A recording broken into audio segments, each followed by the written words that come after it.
Ya, ini adalah pertanyaan umum yang sering ditanyakan. Metaverse itu adalah sebuah bisnis berskala global yang mana pengembangan proyek Lado Oktanikop yang mengembangkan ekosistem blockchain. Nah, di sini ada produknya. Produknya adalah matrix system yang kita beli dalam bentuk label. Pembelian itu tergantung kemampuan masing-masing. Apa gunanya membeli matrix system? Matrix system dibeli adalah tujuannya adalah untuk alat bisnis. Alat bisnis yang mana tertanam di teknologi blockchain sehingga dia permanen. Nah, ketika kita membeli label program Matrix System, kita bisa memasarkan kembali dengan bonus 100% atau penjualan langsung. Seperti itu. Nah, artinya ada produk yang jelas bahwa di sini ada Matrix System label yang mana ada di dalam blockchain Polygon. Ini yang menarik karena sifatnya permanen dan tidak bisa dihentikan. Program yang kita beli akan selamanya ada. Sehingga kita bisa melakukan pemasaran bisnis Matrix System ini selamanya. Ya, setelah kita menjelaskan apa itu metaverse, metaverse adalah pemasaran matrix system, pertanyaan akan muncul, apa gunanya membeli matrix level yang ada di metaverse? Pasti ada gunanya, itu adalah alat untuk bisnis yang bisa dipasarkan kembali. Setiap orang membeli level matrix, pastinya mendapatkan level-level kosong untuk dipasarkan kembali kepada orang lain, sehingga ketika orang membeli, kita dapat bonus 100%. Nah, selain dari itu juga, selain dari alat bisnis dan alat untuk mendapatkan cryptocurrency DAI, apalagi gunanya? Gunanya adalah untuk mendapatkan distribusi SFC, ya, SFC token, untuk mendapatkan potensi distribusi dari NFT.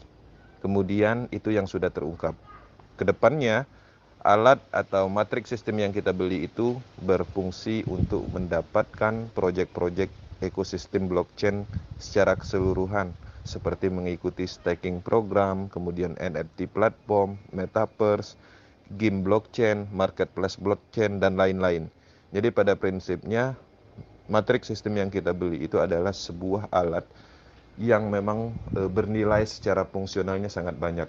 Jadi untuk mendapatkan banyak produk blockchain, teman-teman harus membeli matrix system seperti itu. Ya, jadi kita memahami kekhawatiran semua orang anti scam itu adalah kalimat yang luar biasa yang tidak pernah kita temukan di dalam bisnis pemasaran apapun. Nah, pertanyaannya, kenapa berani Metaverse menyatakan bahwa Metaverse adalah anti scam? Kita harus paham, scam itu adalah bahasa Inggris dan terjemahannya adalah penipuan. Penipuan terjadi selama ini karena faktor apa? Karena faktor dananya terkumpul di rekening tertentu, sentral dana. Apa salah satunya? Misalnya adalah tidak ada pembayaran di dalam bisnis tersebut, dananya dilarikan ownernya, atau mungkin disalahgunakan. Itu pada umumnya terjadi. Kemudian apalagi? Sentral data atau kontrol sistem terpusat. Contohnya apa? Dihack, diambil alih pemerintah, kemudian maintenance cukup lama, dan macam-macam. Dan memang terkadang itu ketika sentral data atau data server terpusat memang sengaja developmentnya mematikan programnya, menipu, tujuannya menipu ketika dana semuanya sudah terkumpul banyak, mereka sudah mencapai target. Nah, dengan alasan-alasan seperti itu kita tidak menemukan di metaverse. Metaverse adalah bisnis terdesentralisasi menggunakan jaringan Polygon blockchain. Dia adalah bagian pengembangan dari smart contract. Kita sama-sama tahu smart contract adalah sebuah algoritma yang di dalamnya atau dijalankan di dalam blockchain teknologi. Selama ini, smart contract cukup unggul dalam pengembangan bisnis terdesentralisasi karena tidak berpotensi disalahgunakan atau terikat dengan program algoritma yang sudah dikembangkan. Ini menarik, bisnis ini akan selamanya ada, artinya di sini juga tidak ada pengumpulan dana, juga tidak ada sentral data terpusat, tidak ada faktor manusianya di dalam sistemnya. Faktor manusia kita sama-sama tahu adalah hal yang paling banyak yang membuat masalah di dalam bisnis pemasaran. Di sini juga tidak ada admin apapun, semuanya berjalan dengan sendirinya menggunakan teknologi blockchain. Nah, memang beberapa orang belum memahami apa itu smart contract, desentralisasi, kemudian blockchain teknologi, dan hal-hal yang mendukung dengan teknologi metaverse. Nah, ketika memahami itu semua, ya pastinya akan menerima pernyataan ini bahwa metaverse adalah anti scam. Karena memang tidak ada pengumpulan dana juga. Kemudian transparansinya 100%, keadilannya ada seperti itu. Nah, ada banyak faktor yang memang harus dijelaskan secara detail by data, dan tapi itu semua sampai saat ini tidak bisa disangkal. Artinya memang pada kenyataannya memang metaverse seperti itu. Nah, itu yang menarik, kekuatan dari proyek ini adalah kita mendapatkan sebuah bisnis permanen bahkan bisa diwariskan seperti itu. Ya, jadi pada prinsipnya di Metaverse ini sebenarnya kita membeli alat, jadi risikonya nggak ada, bisa dibilang seperti itu. Masih berisiko kalau kita membeli alat-alat pada umumnya, misalnya beli senapan angin untuk menangkap burung seperti itu masih ada risikonya karena kekhawatiran rusaknya karatnya seperti itu. Tapi kalau ini, kita membeli alat matrix system yang tertanam di teknologi blockchain yang tidak ada potensi expirednya, rusaknya seperti itu.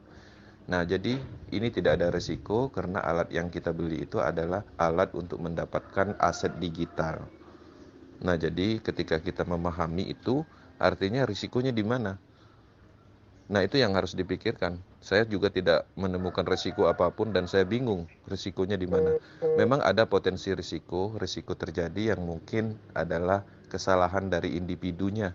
Misalnya ketika bergabung di Metaverse, prepaid key-nya nggak disimpan, kemudian handphonenya hilang, sehingga tidak bisa memulihkan trust walletnya. Mungkin itu aja risikonya. Artinya bukan dari sistemnya. Nah, jadi teman-teman harus menyadari memang resiko itu adalah sebuah hal yang kita temukan selama ini ada di individu masing-masing. Nah, itulah tujuan kita, kenapa kita menjalankan akademinya. Bagaimana cara merawat akun kita, trust wallet kita, supaya tidak terjadi resiko yang karena faktor personal seseorang. Bisnis ini cukup aman karena memang bisnis ini bukan seperti bisnis pada umumnya, yang mana kita menjual produk misalnya, kemudian kita dapat bonus 10%, sisanya masuk ke development, nanti development udah kaya mereka matikan sehingga bisnisnya berhenti. Bukan itu.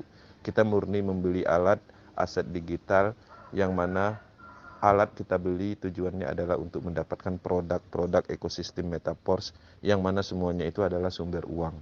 Seperti itu.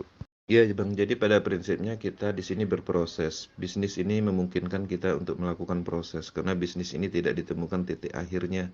Karena bisnis ini sebenarnya adalah sebuah program yang tertanam di teknologi blockchain yang mana sifatnya adalah desentralisasi.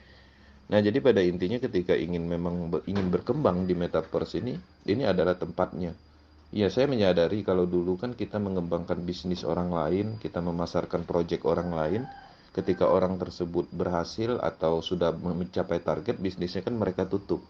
Jadi sia-sia kita mempelajari sistemnya, mempelajari produknya, roadshow sana sini, tabel tab sana sini.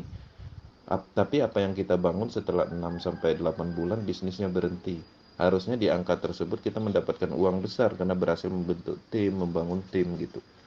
Nah, sebenarnya kalau di Metaverse itu adalah salah satu kelebihannya ketika teman-teman ingin memaksimalkan kreativitas dalam pengembangan bisnis, apa yang dilakukan nggak sia-sia, hebatnya di situ. Nah, jadi banyak orang yang tidak menyadari itu, yang selama ini mungkin dia bermain di dalam bisnis network, tapi yang dia lakukan adalah sebenarnya pada intinya membangun bisnis orang lain, karena ada pola namanya bonus sponsor.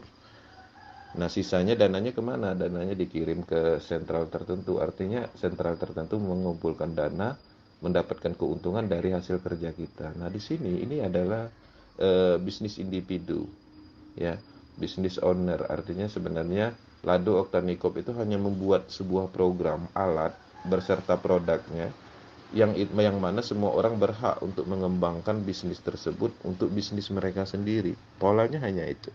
Nah, jadi nggak ada masalah. Yang penting ada keyakinan di dalam bisnis ini. Berproses aja. Berproses aja dalam hal melakukan.